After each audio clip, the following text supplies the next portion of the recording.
Hello everyone, welcome back, and we're going to do another fragrance review today. This one on the Kenneth Cole line. It's by their NYC line.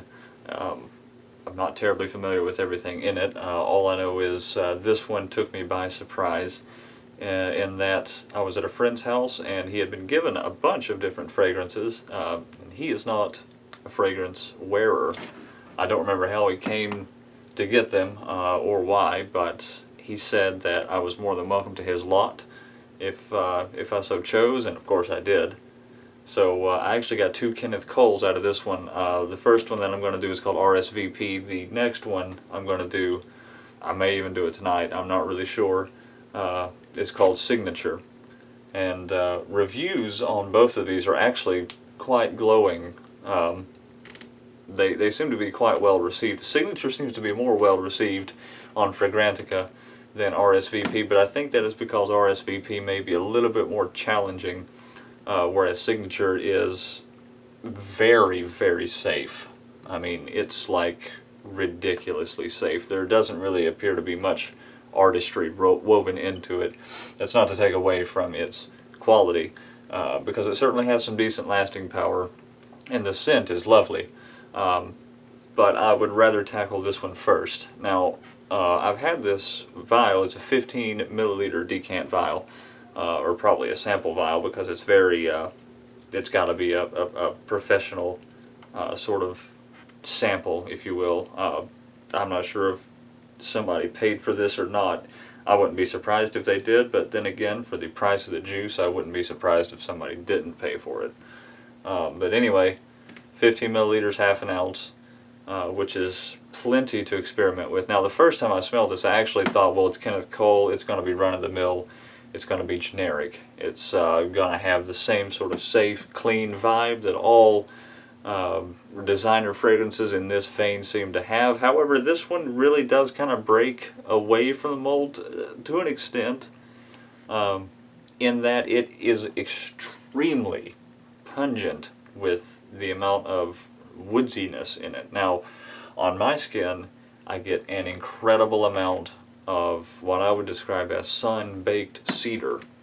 And the reason I use the term sun-baked is because it's almost like, on my skin, after it's dried down for an hour, it's reminiscent, or it brings to mind cedar chips that have literally been sapped of all of their moisture, and really all that's left is just the wood and the sap within the wood that really has no moisture to evaporate. So it's a very sapped piece of cedar wood. Now, that is predominant throughout the fragrance, but to start off with, this is actually decently fruity and sweet. It does work its way through a few lines, which is kind of nice for this cheap of a fragrance. I know you can get full bottles anywhere between $30 and $50 depending on where you get it. And it's well received, but it's got citrus in the top, and then it works its way down into deeper, more woodsy fragrances throughout the lifespan of it. Longevity is quite nice. Projection is actually deceptive. It projects quite well, and the sillage is also quite excellent for me. The few times that I have worn this like full on, I didn't become anosmic to it. However, I also did not become offended, on my own. That is to say, I didn't become sensitive to it, because in the top it is quite synthetic. It's obviously designer in that regard. It doesn't start out really natural. It actually starts out very piercing, is the word I would use. It's kind of off-putting. It almost smells metallic. I'm not really sure where that's coming from. And it lasts for a little while, this really piercing, harsh note. It holds on for a little while until the fragrance starts to come into its own. After that fades. It takes about 30 minutes or so for me for that weird piercing quality to fade. And once it does, though, it becomes sweet. And it maintains a sweetness throughout. It's a good... I would actually say that the sweetness is on top of everything else, where you have this woodsiness and this small, slight earthy sort of trait to it that is underneath the sweetness, and it works out quite well for me in that the earthy qualities don't allow it to become too sweet, that cloying type of sweetness that a lot of us fragrance enthusiasts have come to not really like. I know a lot of us don't really like the whole safe line of scents. However, it occurred to me as I have been writing in my blog and sort of studying these throughout the day that I may at the end of this actually do like a Christmas list type of thing, a gift sort of video, and give a small lineup. I really have never been one to do lineups. I know they're really good for views, and they really seem to get an outrageous amount of views on YouTube views as opposed to subscriber base. I don't exactly know why that is. If somebody, if enough people wanted me to do like a top 10 or a top 5, I probably would, but at this point in the way I do this type of hobby, I really don't look at a top. It's more or less based on the mood and the weather, to be perfectly honest. I could do something like that, but I digress. This fragrance is well worth the money if you're looking for a safe scent, a safe woodsy scent. There are some folks out there that really are put off by this. You'll see reviews on Fragrantica and Base Notes that say it's very synthetic, that it's very underwhelming, if you will, that it has a sourness to it. There's somebody that's described it as having a cherry type of note that was very synthetic, and to some extent I can see that. You really have to get in mind of that, and to be honest with you, I think somebody who might smell something in those lines, if you will, I think it might be somebody who has spent a lot of time smelling some very complex, well-done fragrances, and I mean a lot. Because, once you get into this type of thing, it becomes very easy for you to sift through notes, as I always say in just about all my videos. Now this one, however, it's just a good all-round. I even think this could work in the summertime because it has that sweet, redeeming factor to it, but it doesn't go like cloyingly sweet, so when the weather gets hot, it's got enough of an airiness to it, of a lightness to it, that would keep it from being offensive.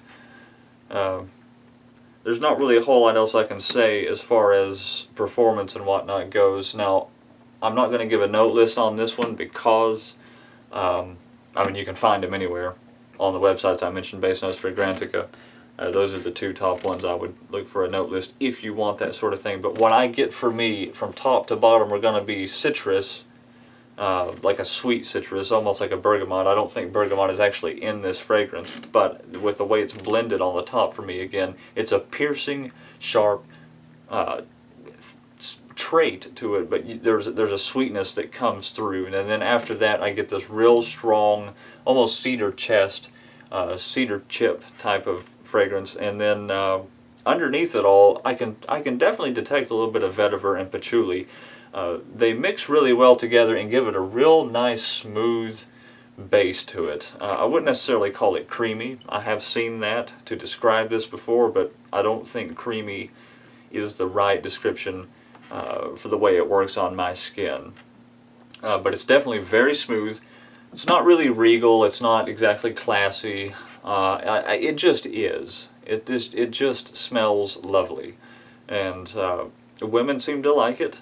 I've gotten plenty of unsolicited compliments, which was surprising because wearing this, again, I really don't feel like it projects well, but it does. It's deceptive in that. So past that, underneath it all, I get this hint of vanilla, and I think that's just all of the notes blended and coming together with the way it plays on my skin. I get a nice, warm, cozy vanilla type of feeling, if you will. I really feel like I smell a little bit of vanilla in it, but again, I don't believe that's an actual listed note, so I think it's just the way it's playing on my skin that gives me a memory of a vanilla scent, maybe mixed with some spices and whatnot. It's, once again, definitely a safe fragrance. It's cheap. It would be good for somebody who talks about wanting a woodsy fragrance, but they really aren't wanting to spend a whole lot of money on it. It's a safe Christmas present for sure. Get them a small bottle, get them started. I believe this would work well on a high school student all the way through an older gentleman. I definitely don't feel like this would work on any women because it's very masculine. It's very, very masculine. And again, don't really look for or don't expect, I should say, the soapy characteristics of a lot of designer fragrances.